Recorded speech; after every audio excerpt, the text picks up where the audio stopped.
حضرت موسیٰ علیہ السلام کا زمانہ مبارکہ ہے، ایک شخص نے اپنے کزن کو، اپنے چچا کے بیٹے کو، چچا زاد کو قتل کر دیا اور خود ہی اس کا مدعی بن کے حضرت موسیٰ کے پاس آیا کہ بتائیے جناب میرے اس بھائی کو کس نے قتل کیا ہے؟ حضرت موسیٰ نے ایک سادی سی بات کی، کیا فرمایا؟ وَإِذْ قَالَ مُوسَىٰ لِقَوْمِهِ إِنَّ اللَّهَ يَأْمُرُكُمْ أَن تَذْبَحُوا بَقَرَةً۔ حضرت موسیٰ علیہ السلام نے اپنی قوم سے کہا کہ اللہ تمہیں حکم دیتا ہے کہ ایک گائے ذبح کرو، گائے کا کچھ حصہ مقتول کو مارو، وہ خود اٹھ کے بتا دے گا مجھے کس نے قتل کیا ہے۔ یہ پہلا سپارہ ہے قرآن مجید کا، آپ اس کو دیکھ لیں، یہ آیت نمبر 67 سے شروع ہو رہا ہے۔ تو اب وہ چونکہ ذبح کرنا نہیں چاہ رہا تھا، اس کو پتا تھا کہ مجرم تو میں خود ہوں، وہ ذبح چونکہ کرنا نہیں چاہ رہا تھا، اس سے کہا کہ مارو ایک حصہ گائے کا، اس کو تو یہ اٹھ کے بتا دے گا۔ تو اس نے جواب کیا دیا؟ قالوا اتتخذون ہزوا، کہنے لگا آپ میرے ساتھ مذاق کرتے ہیں، کبھی ایسا بھی ہوا ہے؟ قال اعوذ باللہ ان اکون من الجاہلین، حضرت موسیٰ علیہ السلام فرمانے لگے میں اللہ کی پناہ مانگتا ہوں میں جاہلوں میں سے ہو جاؤں۔ ہر وقت مذاق کرتے رہنا یہ تو جاہلوں کا طریقہ ہے۔ کن کا ہے؟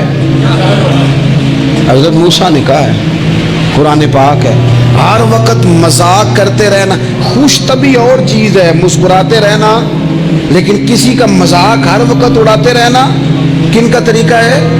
جاہلوں کا۔ جب کہا نہیں ذبح کرنی ہے تو اب ذرا دیکھیے کرنا نہیں نہ چاہ رہے، قالوا ادع لنا ربک یبین لنا ما ہی، کہنے لگے اے موسیٰ پھر آپ نہ رب سے دعا کریں کہ وہ ذرا کھول کے بتائے وہ گائیں کس طرح کی ہو، ارادہ نہیں نہ ذبح کرنے کا، آپ دعا کریں۔ قال انہ یقول انہا بقرۃ لا فارض ولا بکر، فرمایا کہ رب کہتا ہے وہ گائے نہ بوڑھی ہو نہ زیادہ بچیا ہو، عوان بین ذالک، ان کے درمیان ہو، یعنی جوان گائے ہو۔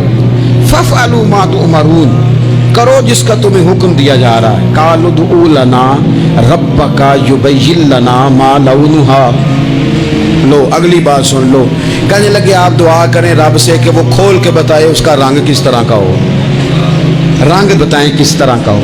قال انہ یقول انہا بقرۃ صفراء، فرمایا رب فرماتا ہے کہ صفراء رنگ کی ہو، یعنی گہرے زرد رنگ کی ہو۔ یہ رب فرماتا ہے اس طرح کی گائے ذبح کرو۔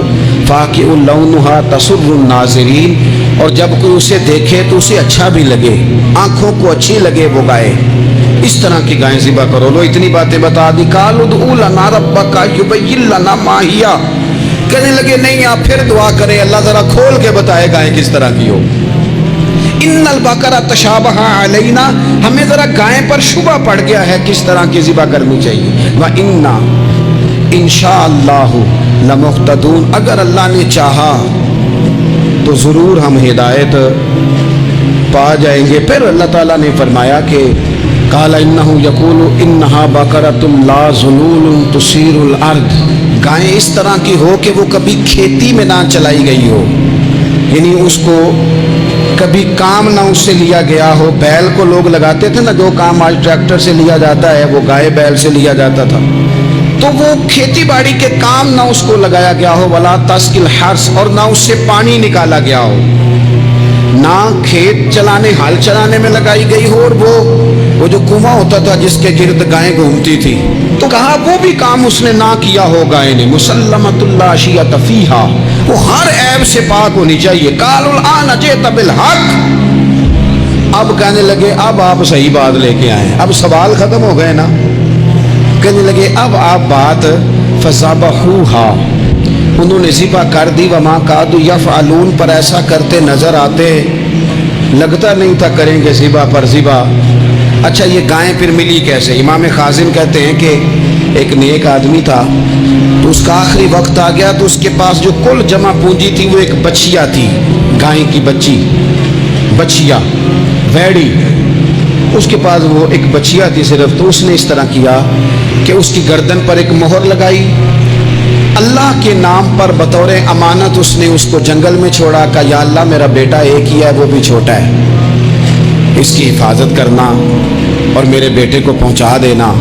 بچہ بالغ ہو گیا، اس کی ماں نے کہا بیٹا جو امانتیں رب کے پاس رکھوائی جائیں نا ان میں خیانتیں نہیں ہوا کرتی، جا جا کے جنگل میں آواز دے تیری گائے واپس آ جائے گی۔ اس نے جا کے جنگل میں آواز دی کہ وہ جو میرے باپ نے امانت رکھوائی تھی وہ کدھر ہے؟ وہ نشان لگی ہوئی گائیں دوڑتی ہوئی اس کے پاس آئی. واللہ خیر الرازقین. جب رب بندوبست کرے، جب اللہ بندوبست کرے تو پھر معاملہ اور ہوتا ہے. وہ گائے آ گئی. اب اس نے کیا کیا اس نوجوان نے کہ وہ گائے گھر لایا، ماں سے آ کے کہا کہ اماں یہ تو اللہ نے فضل کر دیا. ماں کہنے لگی پتر حالات ہمارے خراب ہیں، منڈی میں لے جا اسے بیچ دے، لیکن سودا میری مرضی کے بغیر طے نہ کرنا. کس کی مرضی کے بغیر؟ کس کی؟ اماں کی مرضی. اور سنو یار، تھے کچھ لوگ جن کو لوگوں نے تانے بھی دیے کہ تم ماں کے پیچھے لگ گیا ہے، لوگوں نے بڑا کچھ کہا، پر جو ماں کی مرضی پہ لگے ناکام نہیں ہوتے زندگی میں. یہ دیکھو ماں کی مرضی پہ لگا. اس کی قیمت کتنی تھی گائے کی؟ بڑی مہنگی تھی، پر 3 دینار کی تھی. منڈی میں لے گیا، 3 دینار اس کی قیمت لگ گئی. تو ماں نے کہا تھا میری مرضی کے بغیر سودا نہ کرنا. اب بچے تو نہیں نہ مانتے، اماں کو کیا پتا باہر بزنس کیا ہے، لین دین کیا ہے. پر ماں نے کہا تھا میری مرضی. بندہ دے رہا ہے اسے 3 دینار. اس نے کہا جی میں نے طے تب کرنا ہے، ڈن تب کرنا ہے، پہلے اماں سے پوچھنا ہے. گھر جا کے اماں سے پوچھا، اماں کہنے لگی دے دے. واپس آیا تو اس نے کہا کہ میں 6 دینار دیتا ہوں پر میری شرط ہے، ماں سے نہیں پوچھنا. اس نے کہا تو 12 بھی دے. ڈن تب بھی ہونا ہے جب اماں نے کہنا ہے.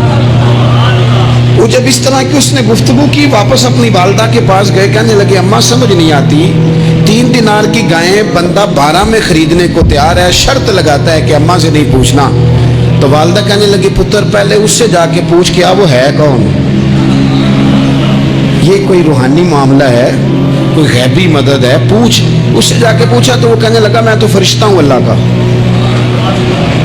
تو نے گائیں بیچنی نہیں، اس لیے کہ تیرا باپ بھی نیک ہے، تیری ماں بھی نیک ہے.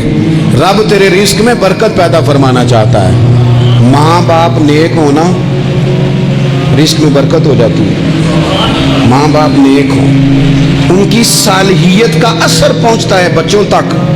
رزق حلال کما کے لانے والے ہوں تو گھر میں برکت ہوتی ہے. جا کے کہا کہ تیرے ماں باپ نیک تھے، اسے نہ بیچنا گائے کو. تو کیا کریں؟ کہنے لگے بنی اسرائیل والے سوال کر کر کے نہ کر کر کے خود مشکل میں آ گئے. اب وہ ایسی گائے جو جوان بھی ہو، یہاں تو ہر غریب آدمی اپنی گائیں یہاں لگا دیتا ہے، کھیتی باڑی میں یہاں لگا دیتا ہے، کنویں میں پانی نکالنے میں تو یہاں تو ہر ایک کی گائیں. تو ایسی گائیں جس کا رنگ بھی اتنا پیارا ہو، زیادہ بوڑھی زیادہ بچی بھی نہ ہو، اور ابھی تک کھیت میں بھی نہ لگی ہو، وہ سوائے تیرے کہیں نہیں ہے. اس نے کہا چل پھر مہربانی کر بتا میں کتنے کو دوں گائیں، اگر وہ آ جائیں تو کتنے کو بیچنی ہے. اسے کہنا کوئی نہیں، ریٹ تو زیادہ کرنا ہی نہیں. ان سے کہنا گائے کے اندر سے گوشت نکال دیں اور جتنا گوشت ہے اتنے پیسے بھر دیں، اس کی کھلڑی بھر دے. اب وہ بنی اسرائیل والے ڈھونڈتے ڈھونڈتے ڈھونڈتے ڈھونڈتے پہنچ گئے. کہا جناب گائیں 3 دینار کی 6 لے لو. اس نے کہا نہ بھائی، ذبح کروں گا، گوشت نکالوں گا، جتنا وزن گوشت کا اتنے پیسے بھرو گے کھال میں تو پھر گائے تمہیں ملے گی. اب مجبور تھے، کیا کرتے. ابن کثیر حدیث لائے ہیں، امام سیوطی نے در منصور میں بھی لکھی ہے. نبی پاک صلی اللہ علیہ وسلم نے فرمایا سنو جوانوں اور اسے دل کی تختی پہ لکھو. نبی پاک علیہ السلام نے فرمایا اگر بنی اسرائیل والے زیادہ سوال نہ کرتے تو اتنی مشکل کا شکار نہ ہوتے. انہوں نے سوال اتنے کیے کہ چارہ نہیں ہے اب ان کے لیے، چارہ نہیں ہے اب ان کے لیے کہ یہ ادھر ادھر جا سکے. مجبوری بن گئی، یہی گائے خریدنی ہے، یہی لے جانی ہے. اب اتنا سارا مال جمع کر کے وہ گائے خریدی، ذبح کی. تو مقتول کو جب اس کا ایک حصہ مارا تو اس نے اٹھ کے کہہ دیا یہ جو مدعی بنا ہوا ہے نا، یہی تو میرا قاتل ہے.